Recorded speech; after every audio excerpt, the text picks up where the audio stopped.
So it's a big one. Retaining staff at the moment is also a huge one. And an organisation can spend a lot of time and money and say, oh, we pay the award, we do that. I can tell you now, these days, it's not all about the money. It's what else will the business do for me to actually make me feel like a part of the business, not just a number. And just on that point, what is that? Like, what is it that, what's the more? So if you say the money is not, that's it's almost like a baseline almost. We're paying more above the award or pay these bonuses. But you're saying it needs to be more than that. What is that more? Like, what is that?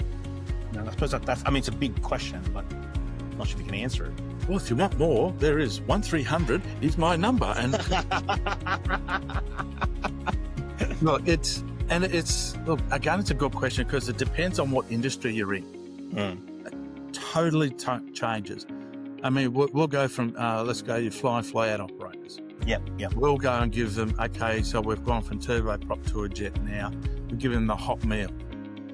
That wins so many people over saying, because it's fatigue, it's not noisy, we've got a hot meal versus a tea and a coffee and a biscuit.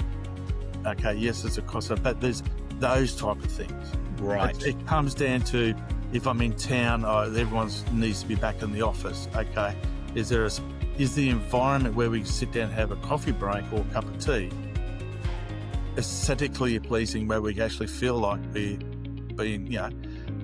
we're being treasured here, and we like to come to work.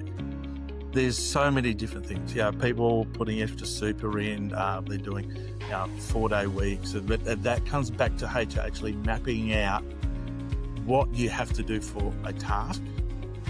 How can we achieve that? Do we need more people, but do a 4-day or a roster? There's a whole lot of different things. But again, it comes back down to what is the business? What are we achieving? Are we selling a product, a service? Doesn't matter. What are we actually doing? And then you have to look at it and go, how do we now retain our people? Now, it's not putting a slippery slide in from the first floor down to the ground floor, because the workers' comp goes through the roof when they come out the other. I've seen people spend $1 million on that when they're building and took it out 2 weeks later. Yeah. So, it even come down to what type of coffee or tea that we actually have. Wow.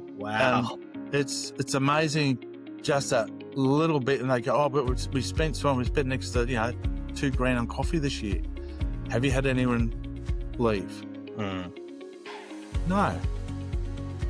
Ask people. Have that open communication and say, okay, what's some of the things we can do here that actually makes you feel like part of the team? Yeah.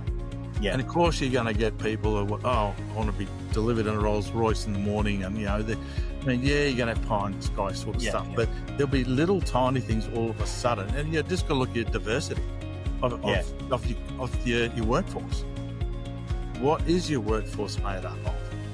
Where do they come from? Are they travelling far? Are they close? Religion, all those type of things you've got to see, because they are your people. Without those people, you don't have a business.